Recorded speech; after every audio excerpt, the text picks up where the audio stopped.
In this video, there's a minimum of 75 Bible verses with prophecies and Bible codes that prove a flat geostationary Earth. I've grouped most of these verses into groups of 3, so I'm going to be counting down from 25 to 1. 7. Grasshoppers. Psalm 33 verse 14. From the place of his habitation, he looks upon the inhabitants of the earth. You can't do that on a 13.8 billion light year across universe. It's a dome. Isaiah 40 verse 22. It is he that sits above the circle of the earth, and its inhabitants are like grasshoppers. If you're outside the expanding heliocentric universe, then we wouldn't resemble grasshoppers. The entire galaxy would resemble a speck. It's a dome over a flat earth. Number 6. Deception. Matthew 24 verse 24. If it were possible, they shall deceive the very elect.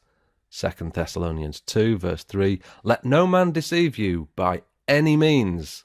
Ephesians 5 verse 6. Let no man deceive you with vain words. So, if you take the view that the flat earth is a distraction, then what exactly is it distracting you from? What? Celebrity gossip? Or if you believe it doesn't matter if the earth is round or flat, then you're a self-confessed idiot, because it absolutely does matter if the earth is flat or round. You'll never be able to understand the Bible at all if you think the flat, round earth is a distraction or doesn't matter. Number 5. Tent. If we go back to Isaiah 40 verse 22 and expand on it, if you remember, it says, It is he that sitteth upon the circle of the earth, and the inhabitants thereof are as grasshoppers, that stretcheth out the heavens as a curtain, and spreads them out as a tent to dwell in. Here's a picture of my tent. I went camping in it a month ago. How exactly are you confusing a tent, a dome-like structure, for an expanding universe 13.8 billion light years across? They don't match up. Again, this verse gives credence to the fact that it's a flat earth with a dome-like structure above.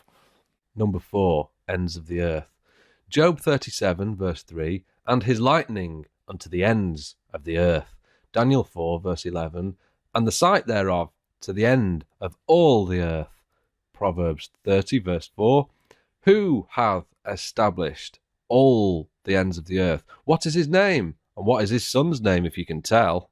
Wow. Proverbs is Old Testament, and what a prophecy that is. Not only is it predicting Jesus, the Son of God, but also the ends of a flat, level earth. There's no end on a ball-shaped earth. It goes around continuously. You can only come to an end on a flat, level plane. Number 3. Lies. Jeremiah 16 verse 19. The Gentiles shall come unto thee from the ends of the earth, and shall say, Surely our fathers have inherited lies, vanity, and things wherein there is no profit. This is a future prophecy following a monstrous destruction of people who believed lies. But it could just as easily apply now, today. Here we are today showing evidence of the ends of the earth, telling people the earth is flat, and the generation who lived from the 1930s until now got lied to. The generation above us inherited lies, and those who stand for nothing will believe anything. There's no end to the earth on a ball. That's because it's not a ball, it's flat. Number 2. The 4 winds. The Bible is consistent all the way through, from Old to New Testament, that there's 4 winds.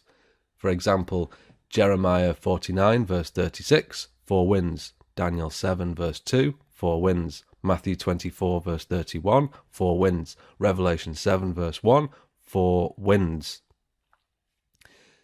There's a jet stream that connects North America with Europe. Commercial aircraft try to fly in the jet stream to conserve fuel. Do some diligent research and you'll find there's 4 jet streams, 2 in the north and 2 in the southern hemisphere. So how did the guys who penned the Bible know about these 4 jet streams when they were only discovered in the 1920s, when planes could finally fly high enough to discover them? So we have a dome-shaped earth that requires cross-ventilation. If you want to properly ventilate your roof to prevent dry rot or wet rot, you'll need a minimum of 2 vents, one here and one here. But if you want to ventilate the entire earth, then you'll need inlets of air and outlets. That's why in Revelation 7 verse 1 it says, I saw 4 angels standing at the 4 corners of the earth, holding back the 4 winds of the earth, so that no wind would blow on the earth or on the sea or on any tree. And the picture you see on screen is a graphical representation of the 4 angels on the 4 corners of the earth. Each of them would feed in a jet stream of air into the dome, a bit like a leaf blower, to cross-ventilate the entire earth. Jet streams wouldn't work on a ball-shaped earth because they'd fizzle out to nothing very quickly. The only way I can visualize a jet stream working is to feed that jet stream somehow into the system by an inlet. It's impossible to replicate a constant fast-flowing column of air on a ball earth without something feeding that air into the system. Scientists will try and make out the case that hot and cold air colliding will cause a jet stream, but I think that's unlikely. So that brings us to the number 1 reason, and that is mathematics. In Psalm 147 verse 5, it's referring to the Almighty. It says, His understanding is infinite. And if we get to Genesis 1 verse 1, in the beginning God created the heaven, singular, and the earth. In Hebrew, the first sentence of the Bible looks like this. If you take the number of Hebrew letters and times that by the product of the letters, and then divide that by the number of words times the product of the words, you get 3.1416. That's the value of pi to 4 decimal places.